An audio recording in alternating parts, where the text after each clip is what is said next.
Good morning, everybody. Now for something completely different. I think there's a common theme emerging from today already. I feel like I'm on a bit of a blind date, like many other people you've heard from already. Alan Seymour met me on Twitter, checked out my credentials backwards and forwards, but today is the first date, so I'll have to see how it's gone at the end of the day. But I suppose one of the things that is very true is that, amongst other things, we're clearly gathering a cohort of people, a group of people with similar backgrounds, similar interests, and in its own very small way, I suppose this is our own very form of market segmentation. I'm delighted to be invited as a keynote speaker here today. It's a shorter slot than the two previous people, but I'm just going to give you a brief insight. I asked the university what was the topic they actually wanted me to discuss with you today, and they said, perhaps if you just share some information with regards to your background and work in emerging markets, that might fit in with the programme as a whole, in terms of the future of sport, and could provide a different insight, certainly from some of the other topics that are being addressed. So that's what I'm going to attempt to do. So as I was introduced, my name is Adrian Stores. I'm a Director of Acrobat Consulting and Marketing. We're based in Stockport, South Manchester. It's the work purely that I'm dealing with in emerging markets that's supposed to be the focus of this presentation. So I'm actually going to refer to my activities under FCSM, FC Sports Marketing, where I'm also a director. FC Sports Marketing was launched only a couple of years ago, purely to concentrate on the market of Turkey. And Turkey is what I'm going to tell you all about. It wasn't meant to do anything different really from what we do in the UK, because Acrobat's whole activities in the United Kingdom are working with 15% of the pro football clubs in the UK, 25 local authorities, a number of governing bodies of sports. But we just decided, for a number of reasons which will come to light later, that we'd try and take those activities and try and clone them and apply them in a different market. So there's nothing like choosing something right on the doorstep like Turkey. With a proportion of students in the audience, I thought it might be worthwhile just to share how I got into all of this. I actually started life with a BA Honours degree in geography from Portsmouth Polytechnic, as it was in those days. Followed it up with a master's degree in leisure management with a marketing specialism at Sheffield. And I have to say that platform led me into what I do now. My immediate jobs were junior positions within consultancies like Collinson Grant and Strategic Leisure.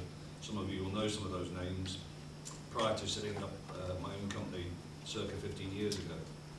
But more latterly, I've been chairman at the Chartered Institute of Marketing, purely for the specialist group of consultants that deal with sport and leisure. And that's given me great insight and helped my knowledge to tackle some of the projects we've been tackling. So,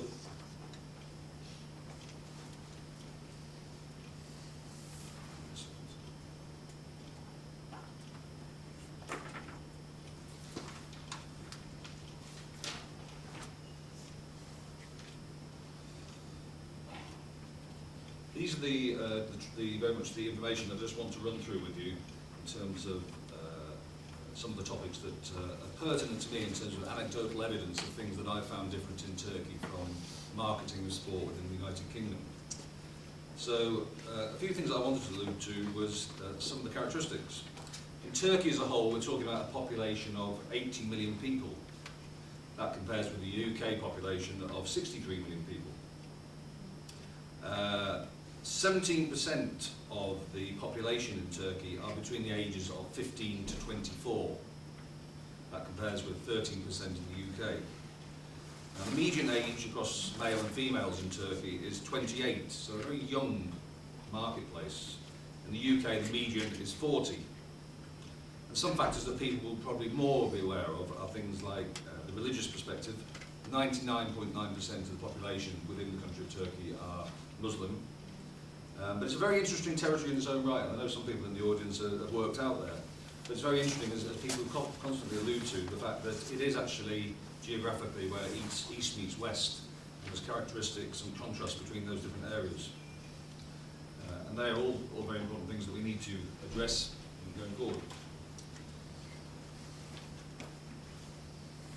So I'll start with the importance of culture.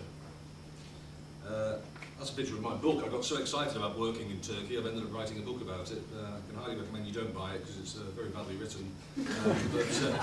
I was so interested about some of the things that I learnt along the way, not least in my dealings with the Muslim faith, which I'd had no previous dealings with whatsoever before. And there were things that I had to change, things that I had to learn, things that I had to respect to take forward my consultancy activities. But how I started on this trail in Turkey, it might sound a bit comical, but I was approached by a gentleman who said, would I mind taking his son back to the United Kingdom when on a holiday in Turkey? And I said, why would I want to do that? And he said, because he's a professional footballer, and with all your connections in the UK, I have no doubt whatsoever you can get him a contract. So that's how the book started to be written, because for 3 months I brought this individual back to Turkey, long in the days before I was married, and we traipsed around various football clubs, and in that process I learned an awful lot about Turkey, the country. Now, the best marketing strategy that I can recommend to you is the next thing that I did, which is not normally something you find in a marketing plan, but I married a Turk. Some people might suggest that I did this purely for commercial benefit, but there are other reasons, and it doesn't half do you some good in terms of introductions, door openings, particularly when they're as well connected as a family were. So that's one of my recommendations. But I have to say, some of the things that I'm going to allude to now, I keep using this word allude, I'm talking about Turkey. I could easily be talking about another one of the emerging marketplaces. A close friend of mine, who some of you will know probably, Steve Bellis, who was the former commercial director of Stockport County Football Club, for a number of years has talked about the whole exercise of learning through football and taking football into the Chinese marketplace, but in a different way from the way that traditional, bigger Premier League clubs has done. Because football, as we all know, is a fantastic tool to actually break the ice in terms of commercial deals. So many of the things that he found in China are things that I've also found in the country of Turkey. A common mistake that a lot of people make, both in China but also in Turkey, are they expect early sales, expect an early return on investment. From my experience, but also from a lot of other people I talk to, it's a very much more slow burn scenario in Turkey. You've got to build relationships, you've got to know the people, you've got to know the families. It's a different approach, and it could be several trips before you even get into talking about the commercial deal that you're actually going across there for in the first place. Language, they do actually appreciate if you make an effort to learn a language. I spent 3 years at Manchester at night school learning Turkish. I'm still not perfect in terms of commercial conversation, but they very much appreciate it. And once again, that breaks the ice when you're going into meetings and talking about your activities. You've got to have respect for the religion. With a 99.9% Muslim population, you've got to have respect. I remember in the early days, I once commented on the fact that I liked one of Sky Television's adverts, which was running under the theme of football is our religion. Immediately I was told in no uncertain terms, that's blasphemy, Arby. Arby is the way they refer to somebody elder, as in Big Brother. I was soon told I shouldn't refer to religion in any way, shape or form and try and connect it to sport and marketing. Although I do see a few examples that still slip through the net. I suppose some of the things that would also relate to that are currently in the media, not only in the past but also now. You probably read about Cisse this week at Newcastle, and he's got an issue about the current sponsor for the forthcoming season with Wonga, about how that infringes his beliefs in terms of the Muslim faith. The whole issue of alcohol is getting more and more tightly addressed in terms of sponsorship and endorsement. There's some teams for, not football, but for other sports that are sponsored by and named in association with alcoholic brands, such as FS Pilsner and basketball. That's going to be a big clamp down on that going forward, because it just doesn't strike a chord at all. Other things in terms of fundraising, which is how I was introduced to today's speech, some things that I've tackled in the UK with sports clubs like lotteries, like an element of gambling. Clearly, again, those can't be tackled in terms of the Islamic faith. But I have to say, if you think creatively around the subject and understand properly what it is that the laws and the religion refer to, certainly if you look at UK football at the moment, there's a big industry for UK betting within Turkey. There's an organisation called Tutu out there. They also run the National Lotto, but as a betting on English games from Premiership down to Division 2, it's been a big success. It's a growth market, and now looking to take that model into other emerging markets on the doorstep. But in all of these things, it's all about what's the methodology, what's the process we should go through in terms of how to trade in a market or a country that's foreign to us. And there's an awful lot of good advice within the UK, and certainly a lot of good advice that I went to in the early stages to learn what was right and what was wrong. I got a special guidance from the Foreign and Commonwealth Office, who to this very date gave me a lot of support. The next thing I put on there is something that I regard as another anecdote, which is to learn from the West. To crack the Turkish market, I have adopted a different approach from that we have in the UK, in that I've got 2 Turkish people who have been on the board of directors from day one. And I think it's important to have that indigenous resource. That was very much helpful in terms of getting respect, in terms of getting a reputation, in terms of having people close on the ground that can facilitate introductions and open doors. But it was increasingly evident, the fact that they wanted to see somebody who was different from people from their own country. So the mere fact that there was this Brit that would get on the plane and fly over and see them, that's what they wanted to see. It didn't have to be a Brit, but somebody from abroad that wanted to come in and give a different perspective on what they were doing at the moment. Not from any arrogant basis, but from a point of view of just knowledge share of how it works in their own country and things they might want to consider in Turkey. They very much welcomed that as a concept and a reason to have meetings going forward. Another thing that I found very prevalent in Turkey is the use of education. There's a lot of people that I'm coming across now in senior marketing management, marketing director, professor posts, senior lecturer posts in Turkey that have had their education in the UK or the US.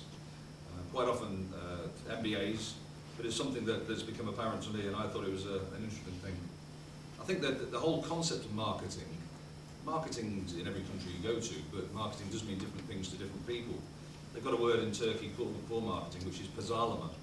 But I'm not convinced that pazarlama really means what we mean by marketing. I think where their perception of marketing, more often or not, is they think we're involved with advertising, and that's probably just it.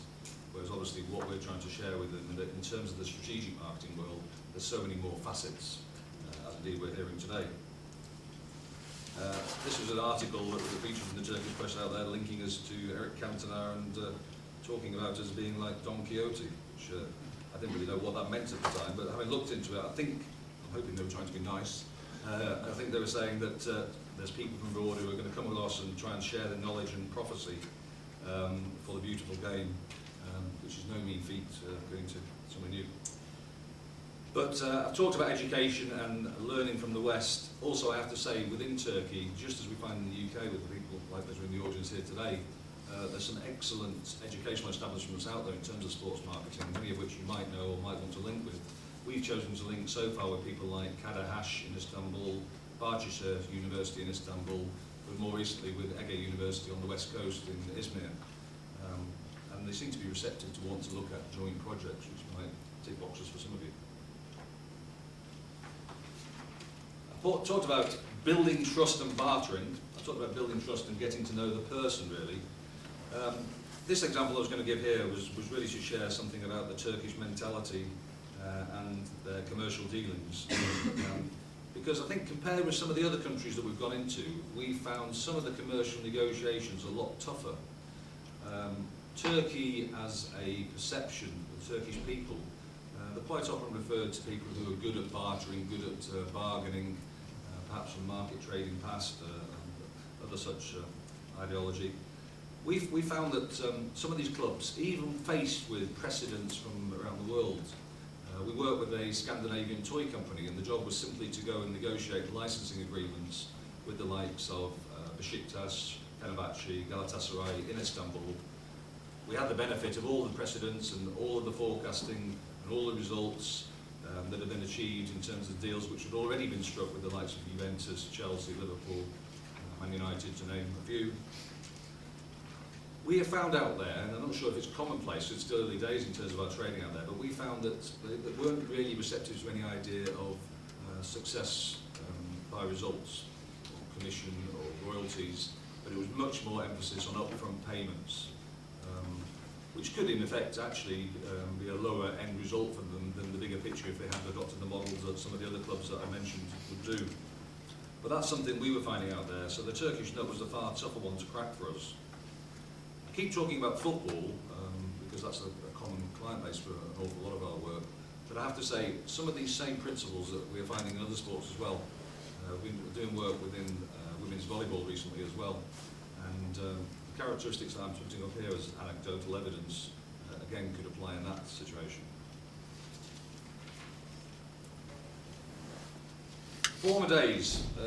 I'm referring to former days because, unfortunately, when I go to Turkey, I do see a lot of similarities to perhaps the state of our football world over here and some of its ills, probably going back 20, 30 years ago, I'm guessing. So, no family areas, not doing football in the community, not looking at the social benefit of the sport to the wider geographical area of different age groups, hooliganism, deteriorating stadia, things that we've had problems with in the past.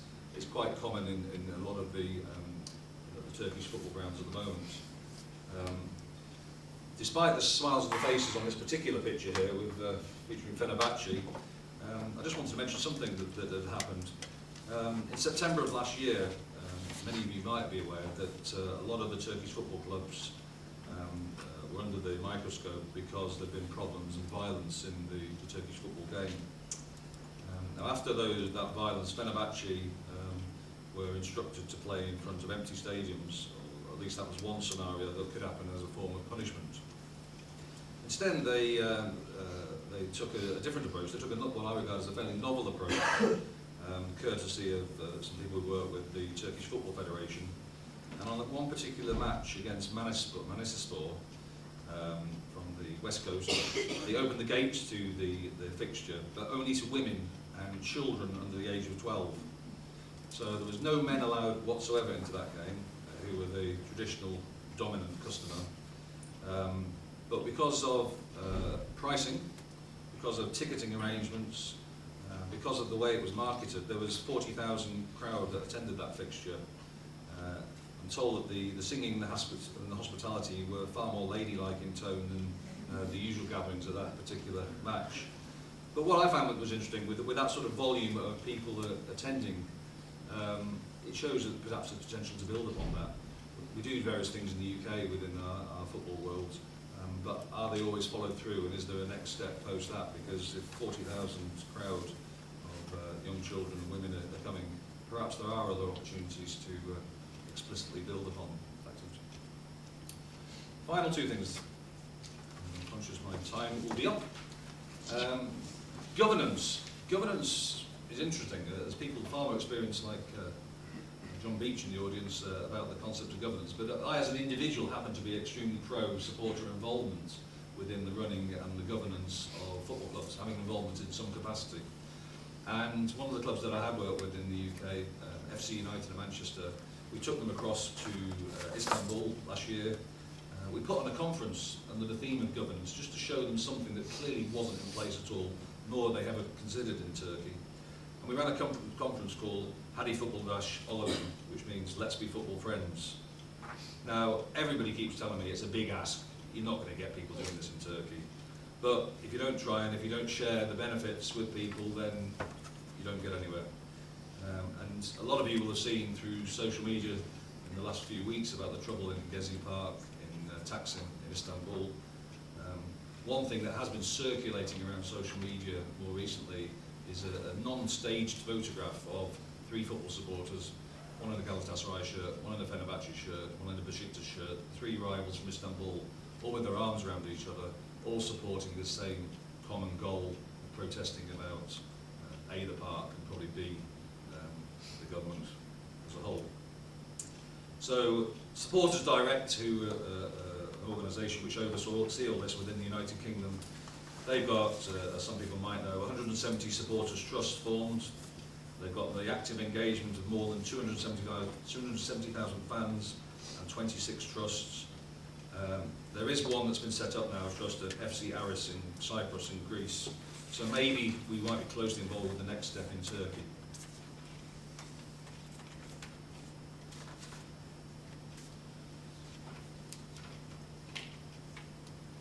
So in concluding, I just want to say it's very apparent that it's an extremely patriotic country. There are recent troubles. They certainly haven't got over all of their ills, but they've got a great desire within sports marketing to get involved with major events, including European Championships, Formula One, the Olympics, etc. They have got a desire to learn from the likes of all of us in the room in terms of learning from the West. There's a picture there of, some people might have seen Wayne Rooney's Street Soccer, the programme. There's now discussions about possibly taking that into Turkey. But we as an organisation are left with the fact that we're working on projects with a focus now mainly around sponsorship and licensing, including for some of the top brand names as defined in Deloitte's Football Finance Report and Brand Finance's Sporting Brand 2012. Once a month I have to fly across there, meet boards of major companies up there, very much along the philosophy of 2 ears, 1 mouth, listen to what their marketing plans are, listen to what their marketing strategy is, come back to base and see how I can link that with some of the clubs that I'm representing in terms of sponsorship packages going forward. So that's a quick insight to work that we're doing in Turkey. That's just one emerging market. In the past decade we've been talking about BRIC, B-R-I-C, for Brazil, Russia, India and China. And now there's a wider context and a definition of emerging. And Goldman Sachs, an organisation that I'm working with in Manchester Metropolitan University, are referring to growth markets to include places like Indonesia, Korea, Mexico and Turkey. These growth markets by 2050, it has been forecast, will represent 46% of global GDP just from those countries alone. So emerging markets is certainly on the agenda. Thank you very much.